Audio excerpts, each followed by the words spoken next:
जय हिंद दोस्तों। View concept में आपका स्वागत है। आज हम लोग बिहार दरोगा का एडुटेरिया का सेट नंबर 8 देखेंगे, जिसका कि पहला प्रश्न है दोस्तों, आम चुनाव 2024 में कुल मतदान प्रतिशत कितना रहा? तो हम लोग जानते हैं कुल मतदान प्रतिशत 65.79% रहा। ऑप्शन सी नंबर इसका सही उत्तर है। सबसे अधिक मतदान प्रतिशत दोस्तों लक्षद्वीप का रहा, है ना, जो कि हमारा 84.16% रहा दोस्तों। और उसके बाद सबसे कम हमारा बिहार का मतदान प्रतिशत रहा दोस्तों, और यह 56.18% रहा। और यह आम चुनाव दोस्तों 2024 लोकसभा आम चुनाव की बात हो रही है। तो इसमें से यदि भारत में टोटल यानी कि कुल मतदान देखा जाए दोस्तों, तो 65.7% रहा। अगला प्रश्न है, प्रधानमंत्री नरेंद्र मोदी ने 13 जनवरी 2025 को भारत के किस राज्य केंद्र शासित प्रदेश में जेड मोड़ सुरंग का उद्घाटन किया दोस्तों? तो यह सुरंग का उद्घाटन जम्मू कश्मीर में हुआ। ऑप्शन नंबर ए इसका सही उत्तर है। और यह सोनमर्ग और गगनगिर के बीच यह जो सुरंग का उद्घाटन हुआ है दोस्तों। मध्य यह काम करेगा, है ना। अगला प्रश्न है, हाल ही में मृदा स्वास्थ्य कार्ड योजना की 10वीं वर्षगांठ मनाई गई। इस योजना की पहली बार कब लॉन्च किया गया था दोस्तों? तो मृदा स्वास्थ्य कार्ड योजना कब लॉन्च किया गया था? तो 19 फरवरी 2015 को लॉन्च किया गया था, है ना। इसका टैग लाइन था दोस्तों, स्वस्थ धरा खेत हरा, स्वस्थ धरा खेत हरा। अगला प्रश्न है, निम्नलिखित में से यूनाइटेड किंगडम की पहली महिला वित्त मंत्री कौन बनी है? तो रेचल रिव्स। जनवरी 2025 में मकर विलाकू महोत्सव का आयोजन कहाँ हुआ है? तो इसका सही उत्तर है दोस्तों, इनमें से कोई नहीं, इनमें से कोई नहीं। यानी कि मकर विलाकू महोत्सव का आयोजन जो है सो केरल में होता है दोस्तों, हर साल केरल में, है ना। इस बात को हम लोग याद रखेंगे, ठीक है। और इसका जो है सो यह कब आयोजित किया जाता है दोस्तों? तो मकर संक्रांति के समय, मकर संक्रांति के समय दोस्तों। इस बात को भी हम लोग याद रखेंगे। अगला प्रश्न है, बजट 2025-26 में बिहार सरकार ने कितना रुपए खर्च खर्च करने का लक्ष्य रखा है? तो 3.16 लाख करोड़ रुपए खर्च करने का लक्ष्य रखा है दोस्तों। और सबसे अधिक शिक्षा पर व्यय करने का खर्च रखा लक्ष्य रखा है दोस्तों, वह भी कितना, 60,964 करोड़ रुपए, है ना। अगला प्रश्न है, निम्नलिखित में से किस देश के मोहम्मद सलीम ने हाल ही में world world press photo of the year 2024 का खिताब जीता? किसने? मोहम्मद सलीम ने। वह फिलिस्तीन देश के निवासी हैं दोस्तों। जनवरी 2025 में अमेरिका के राष्ट्रपति डोनाल्ड ट्रंप ने किस संगठन से अलग होने की घोषणा की दोस्तों? तो हम लोग जानते हैं कि डोनाल्ड ट्रंप ने WHO से अलग होने की घोषणा की। ऑप्शन नंबर 20 का सही उत्तर है। और इसका मुख्य वजह यह था दोस्तों कि कोविड-19 महामारी के दौरान WHO अच्छे से नहीं निपटा, यह मानना है अमेरिका का। इस वजह से वह इससे WHO से अपने आप को अलग कर लिया। वन स्थिति रिपोर्ट 2023 के अनुसार भारत में मैंग्रोव आवरण में सर्वाधिक कमी किस राज्य में देखने को मिली?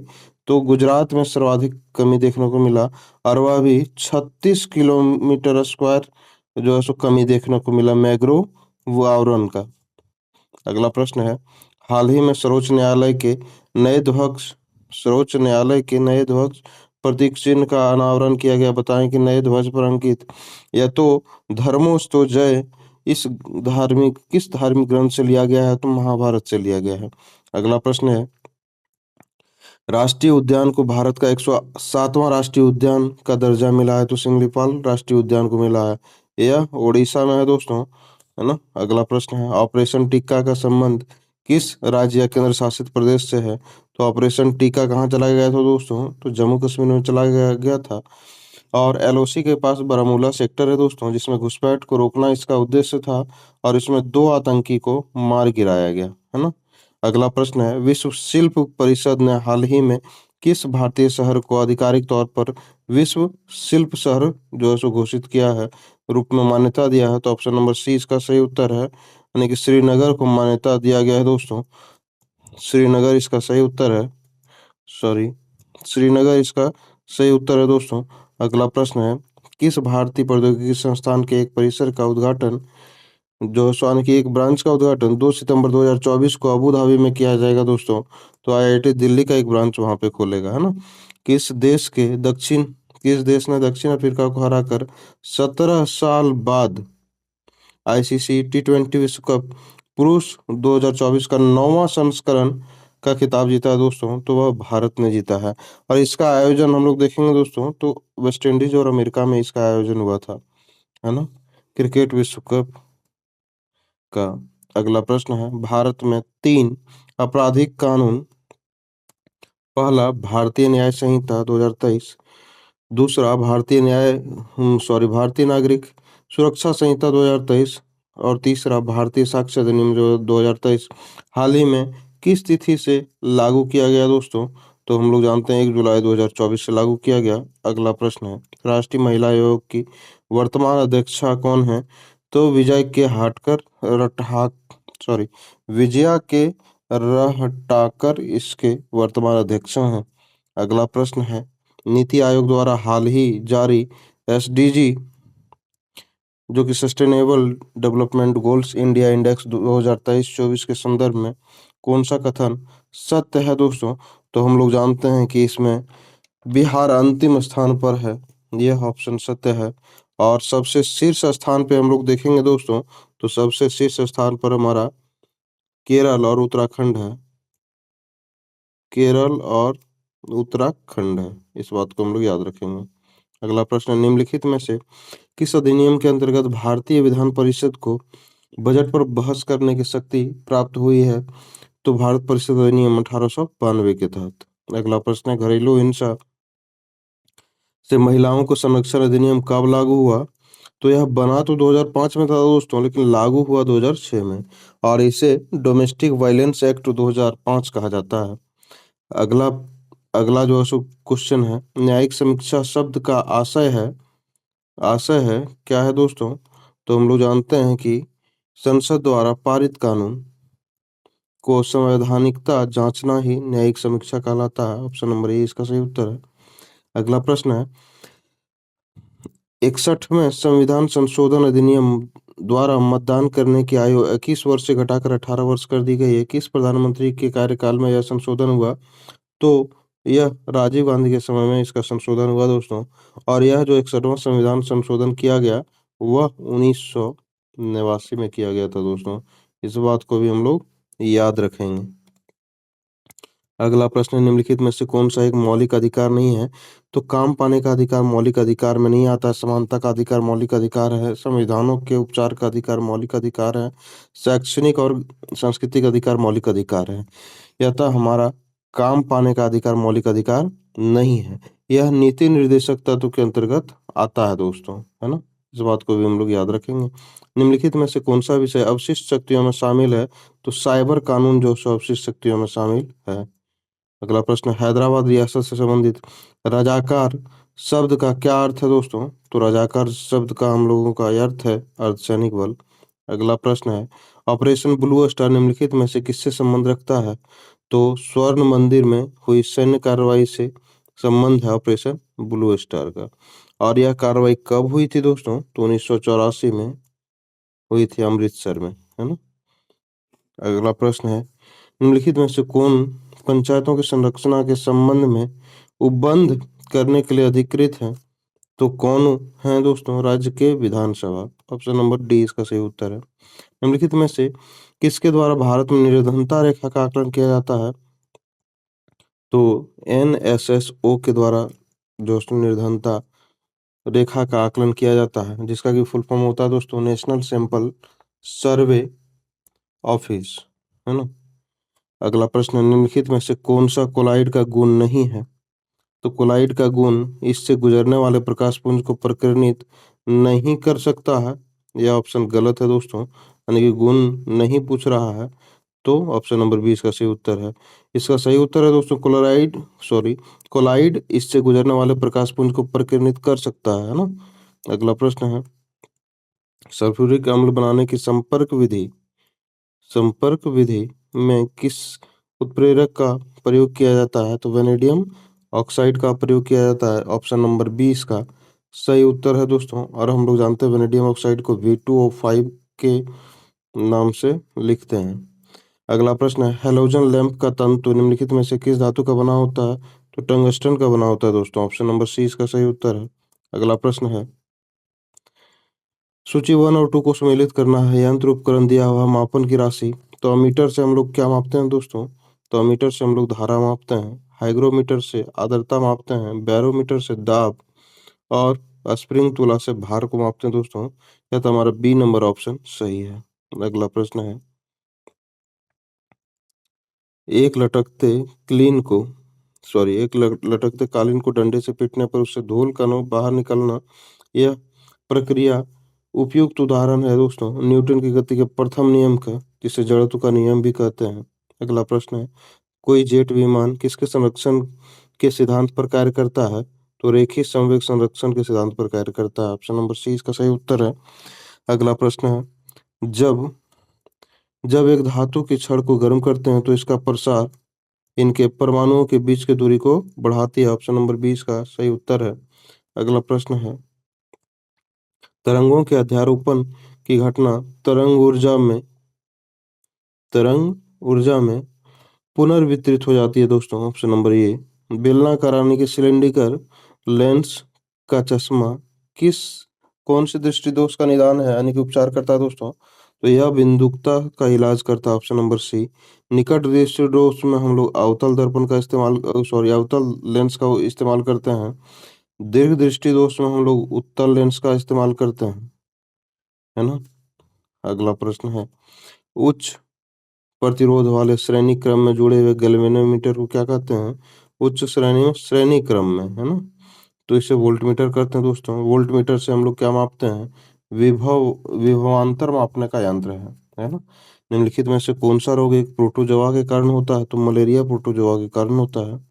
अगला प्रश्न है, पक्षियों में हड्डी कौन सी होती है? तो होलो हड्डी भी होती है और हड्डियों में हवा भरा होता है। ऑप्शन नंबर सी इसका सही उत्तर है।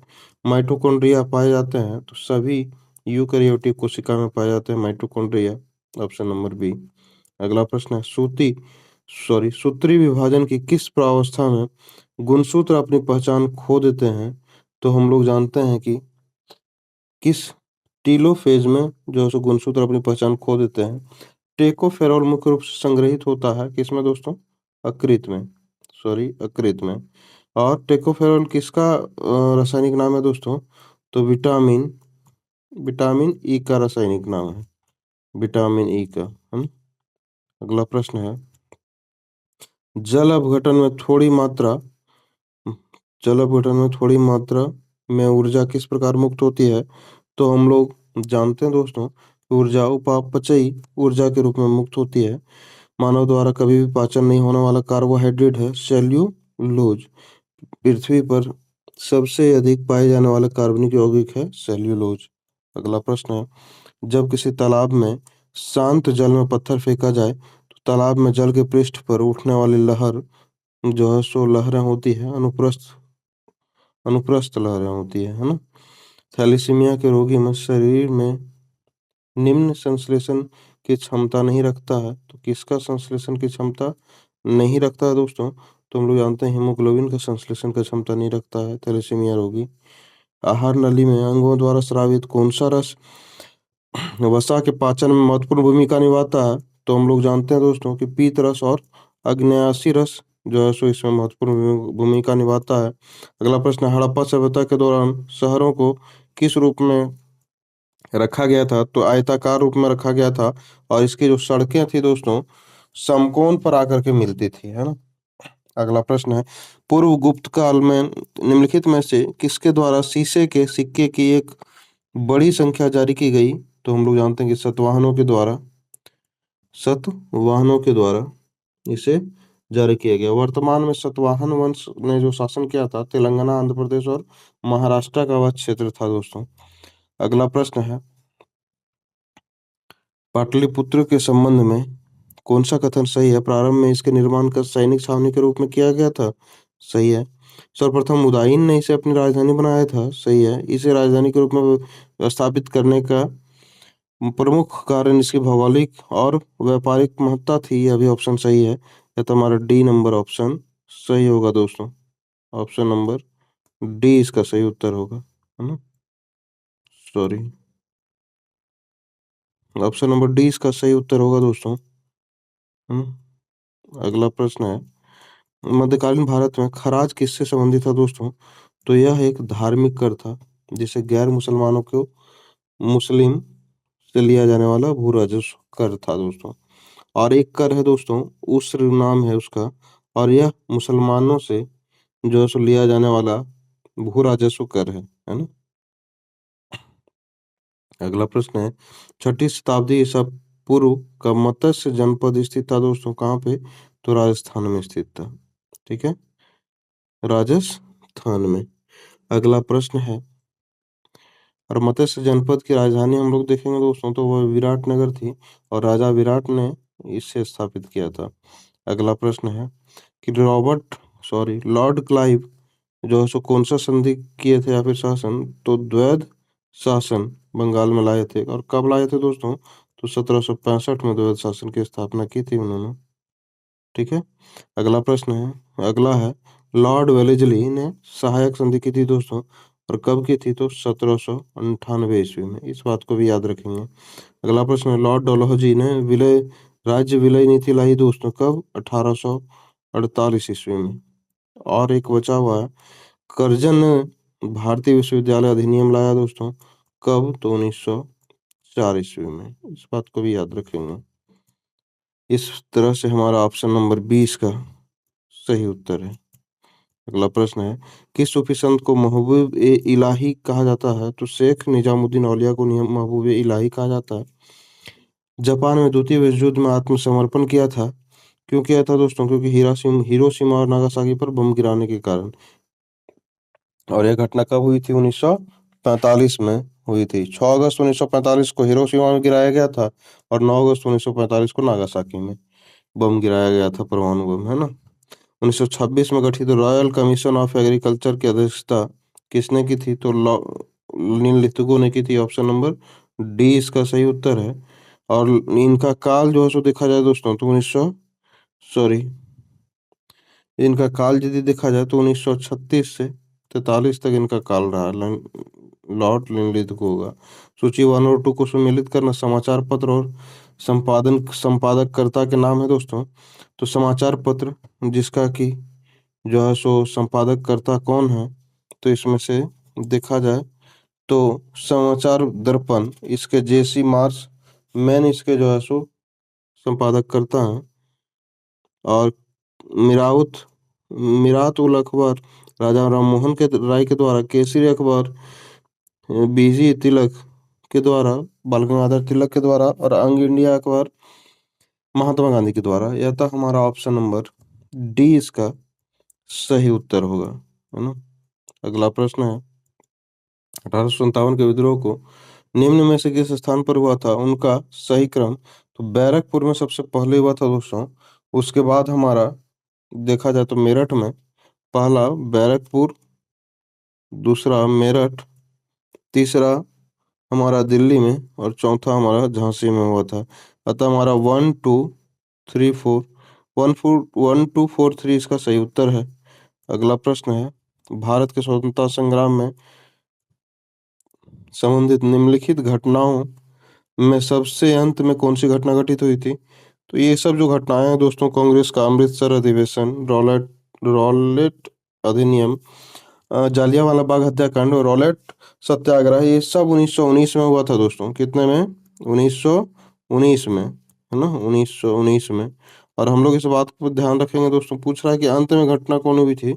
तो भारतीय अंतर्राष्ट्रीय कांग्रेस का अमृतसर अधिवेशन 2 दिसंबर 1919 को हुआ था। या तो यही जो है सो सबसे अंतिम घटना थी। अगला प्रश्न है, भारत छोड़ो आंदोलन के प्रस्ताव का किसने समर्थन किया था? तो सरदार वल्लभ भाई पटेल ने इसका समर्थन किया था। पंचशील सिद्धांत निम्नलिखित में से क्या शामिल नहीं है? तो पंचशील सिद्धांत में क्या शामिल नहीं है दोस्तों? तो गुटनिरपेक्षता शामिल नहीं है ना। और यह जो है सो नेहरू की विदेश नीति का मूल आधार पंचशील सिद्धांत था, है ना। अगला प्रश्न है, बिहार में बहने वाली पवित्र नदी फल्गु निम्न में से किस नदियों के संगम से बनती है? तो लीलाजन और सॉरी मोहना और लीलाजन के संयोग से बनती है। ऑप्शन नंबर ए इसका सही उत्तर है। भारत की जनगणना 2011 के अनुसार बिहार में महिला साक्षरता दर क्या है दोस्तों? तो महिला साक्षरता दर 51.50 है। Option number D. और यदि कुल बिहार की साक्षरता दर देखा जाए दोस्तों, तो कुल जो है सो 61.80 है। और यदि पुरुषों का देखा जाए दोस्तों, तो 71.25 ही मान के चलिए पुरुष का है ना, और ये महिला का है। अगला प्रश्न है, ग्रीन पीस क्या है? तो पर्यावरण समर्थकों का एक अंतर्राष्ट्रीय संगठन है ग्रीन पीस। ठीक है। इसका स्थापना यदि देखा जाए दोस्तों, तो स्थापना 1971 ईस्वी में हुआ है। 1971 ईस्वी में। ठीक है। और इसका मुख्यालय यदि हम लोग देखते हैं दोस्तों, तो एम्स्टर्डम नीदरलैंड में इसका मुख्यालय है। नीदरलैंड में, इस बात को भी हम लोग याद रखेंगे। अगला प्रश्न है, स्वस्थान इन सीटू क्या है दोस्तों? तो वनस्पति वनस्पतियों एवं जंतुओं के संरक्षण उनके मूल प्राकृतिक आवास में करना, यही इन सीटू है, स्वस्थान है। अगला प्रश्न है, निम्नलिखित में से किस स्थिति में ज्वार भाटा आता है?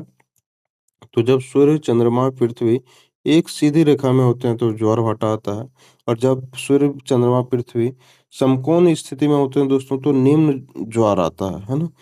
निम्न में से कौन सी भूगोल पट्टी का प्रमुख तत्व है दोस्तों? सबसे ज्यादा पाए जाने वाला भूगोल पट्टी पर प्रमुख तत्व है ऑक्सीजन। ऑप्शन नंबर डी इसका सही उत्तर है। और हम लोग 46.8% जो है सो ऑक्सीजन पाया जाता है दोस्तों। और सिलिकॉन यदि देखा जाए, तो 27.7% पाया जाता है। ठीक है। लोहा यदि देखा जाए, तो 5.8% पाया जाता है। और हम लोग का एल्युमिनियम यदि देखा जाए, तो 8.1% पाया जाता है ना। अगला प्रश्न है, भारत के किस नदी को अपने प्रदूषक प्रवृत्ति के कारण जैविक मरुस्थल की संज्ञा दी गई है? तो दामोदर नदी को दी गई है। सूची 1 और 2 को सम्मिलित करना है महासागरीय धारा और महासागर है दोस्तों, तो हम लोग सम्मिलित करेंगे इसे, है ना। इसे हम लोग सम्मिलित करने का प्रयास करेंगे। तो लेब्राडोर उत्तरी उत्तरी अटलांटिक महासागर का महासागरीय धारा है। और ब्राजील जो है हमारा दक्षिणी अटलांटिक महासागर का धारा है। और क्यूरोसियो उत्तरी प्रशांत महासागर का धारा है। अल्गोहास दक्षिणी हिंद महासागर का धारा है। तो यह था हमारा ऑप्शन नंबर डी इसका सही उत्तर होगा। अगला प्रश्न है, निम्न भारत में निम्नलिखित प्रदेश में कौन सा मृदा अपरदन से सर्वाधिक प्रभावित है? तो चंबल घाटी सर्वाधिक प्रभावित है दोस्तों। और हम लोग जानते हैं कि चंबल की घाटी से बीहड़ों का निर्माण हुआ है ना। और वहाँ पुराने डाकू भी छुप के रहा करते थे चंबल की घाटी में, है ना। हिमालय के कौन से भाग में दून और द्वार पाए जाते हैं? तो शिवालिक और लघु हिमालय में पाया जाता है दोस्तों दून दून और द्वार।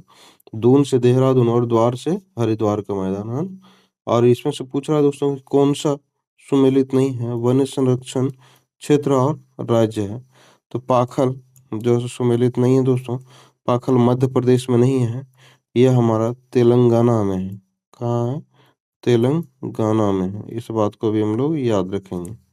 अगला प्रश्न है, भारत में 3 सबसे बड़े चीनी उत्पादक राज्य हैं। पहला तो यूपी, दूसरा महाराष्ट्र, है ना, और तीसरा हमारा कर्नाटक है। ऑप्शन नंबर सी। भारत के पृथ्वी के आंतरिक परत नीफे का निर्माण निम्नलिखित में से किस तत्व के प्रचुरता से हुआ है? तो नीफे हम लोग ऐसे लिखते हैं दोस्तों, NiFe। तो Ni से निकेल और Fe से आयरन। तो हम लोग इसका फेरस भी कहते हैं आयरन को। ऑप्शन नंबर डी इसका सही उत्तर है। निम्नलिखित में से किस राज्य में चंदूबी महोत्सव मनाया गया? तो असम में मनाया जाता है चंदूबी महोत्सव। अगला प्रश्न है दोस्तों कि जवाहर रोजगार योजना किस पंचवर्षीय योजना के द्वारा शुरू की गई थी? तो हम लोग जानते हैं जवाहर रोजगार योजना 1989 ईस्वी में शुरू किया गया था दोस्तों। और यह जो है सो 7वीं पंचवर्षीय योजना, जो कि 1985 से 90 तक चला था, इसके दौरान शुरू किया गया था। देश के समूहों के साथ व्यापार करार करने की औपचारिक पद्धति को हम लोग ट्रेडिंग ब्लॉक कहते हैं। ऑप्शन नंबर ए इसका सही उत्तर है। अगला प्रश्न है, गन्ने की उचित एवं लाभप्रद कीमत FRP को निम्नलिखित में से कौन अनुमोदित करता है दोस्तों? तो आर्थिक मामलों के मंत्रिमंडल समिति से अनुमोदित करते हैं। सकल घरेलू उत्पाद और सकल राष्ट्रीय उत्पाद में क्या अंतर है दोस्तों? तो विदेशों से प्राप्त शुद्ध आय का अंतर है। विदेशों से प्राप्त शुद्ध आय का अंतर है। ऑप्शन नंबर ये इसका सही उत्तर है। अगला प्रश्न है अगला प्रश्न है दोस्तों, नगद आरक्षित अनुपात को समझाया जा सकता है जमा राशि का वह अंश जो आरबीआई के पास रखते हैं, वही जो है सो हमारा कहलाता है कि नगद आरक्षित अनुपात, जिसे कि सीआरआर कहते हैं दोस्तों। और वर्तमान में सीआरआर 4.5% है। अगला प्रश्न है, राष्ट्रीय आय की गणना करते समय निम्नलिखित में से किसको शामिल किया जाता है? तो चौकीदार की आय को शामिल किया जाता है, लेकिन गृहिणी सेवाओं को नहीं किया जाता है, पेंशन को नहीं किया जाता है राष्ट्रीय आय में शामिल दोस्तों। और एक चीज को नहीं किया जाता, और वह है तस्करी से प्राप्त आय को। अगला प्रश्न, निम्नलिखित में से कौन सा युग सुमेलित नहीं है दोस्तों? तो इसमें से पंडित जवाहरलाल नेहरू ने व्हील्स ऑफ द हिस्ट्री लिखी थी, यह सुमेलित नहीं है। यह तो ऑप्शन नंबर डी इसका सही उत्तर है। व्हील ऑफ द हिस्ट्री जो है सो राम मनोहर लोहिया ने लिखा था दोस्तों। राम मनोहर लोहिया ने लिखा था। इस बात को भी हम लोग याद रखेंगे, है ना। अगला प्रश्न है, रुक्मणी देवी रुंडेल किस शास्त्रीय नृत्य की कलाकार हैं? तो वह भरतनाट्यम की कलाकार हैं। ठीक है। अगला प्रश्न है, लोकप्रिय गोपीनाथ बारदोली अंतर्राष्ट्रीय हवाई अड्डा कहाँ अवस्थित है दोस्तों? तो हम लोग जानते हैं कि गुवाहाटी में अवस्थित है, असम में। अगला प्रश्न है, निम्नलिखित में से सूची 1 और 2 को सम्मिलित करना है कि दिवस 18 अप्रैल को कौन सा घटना या अवसर है? तो 18 अप्रैल को विश्व विरासत दिवस मनाते हैं। 22 मई को अंतर्राष्ट्रीय विविधता दिवस, 29 जुलाई को अंतर्राष्ट्रीय बाघ दिवस, 5 दिसंबर को विश्व मिट्टी दिवस यानी कि विश्व मृदा दिवस। यह तो हमारा ऑप्शन नंबर सी इसका सही उत्तर है। अगला प्रश्न है, निम्नलिखित मालावी राज्य की राजधानी कहाँ है? तो लिलोंग्वे मालावी राज्य की राजधानी है। मोगादिशु सोमालिया का राजधानी है दोस्तों, इसको याद रखेंगे। त्रिपोली हम लोग यदि देखें तो लीबिया की राजधानी है त्रिपोली। ठीक है। पोर्टो नोवा देखेंगे दोस्तों तो बेनिन की राजधानी है पोर्टो नोवा। इस बात को भी हम लोग याद रखेंगे। अगला प्रश्न, बिहार सरकार की जातिगत जनना आधारित व्यक्तिगत सॉरी बिहार सरकार की जातिगत आधारित गणना की रिपोर्ट अनुसार राज्य की कुल आबादी कितनी है? तो 13,07,25,310। ऑप्शन नंबर ए इसका सही उत्तर है। अगला प्रश्न है, भारतीय जनगणना 2011 के अनुसार निम्नलिखित में से किस केंद्र शासित जो है सो प्रदेशों में साक्षरता दर सबसे कम अंकित किया गया है दोस्तों? तो सबसे कम अंकित किया जाने वाला दादर व नगर हवेली है। ऑप्शन नंबर डी इसका सही उत्तर है। उसमें से सॉरी उसमें से दोस्तों हम लोग जानते हैं कि दादर व नगर हवेली में 76.24% ही जो साक्षरता दर नोट किया गया। सबसे अधिक लक्षद्वीप में नोट किया गया दोस्तों, जो कि 91.85% रहा। 85% रहा, है ना। अगला पर अगला प्रश्न है, राम खेल रहा है इस वाक्य में क्रिया क्या है दोस्तों? तो क्रिया आकर्मक क्रिया है। अगला प्रश्न है, इत्यादि का सही संधि विच्छेद क्या होगा? तो इति जोड़ा आदि इसका सही संधि विच्छेद होगा। भगीरथ प्रयास यानी कि कठिन तपस्या। ऑप्शन नंबर डी इसका सही उत्तर है। अगला प्रश्न है, choose the correct synonym of the Sai. Sai का मतलब होता है शर्मिला दोस्तों, और क्वाय का मतलब भी संकोची या शर्मिला होता है। ऑप्शन नंबर सी इसका सिनोनिम सही होगा। From which of the following words ये new word can be formed by adding the suffix tion। तो कोलेक्ट को कलेक्शन बनाते हैं, तो ऑप्शन नंबर डी इसका सही उत्तर है। किस बल्लेबाज अगला प्रश्न गणित का है दोस्तों। सॉरी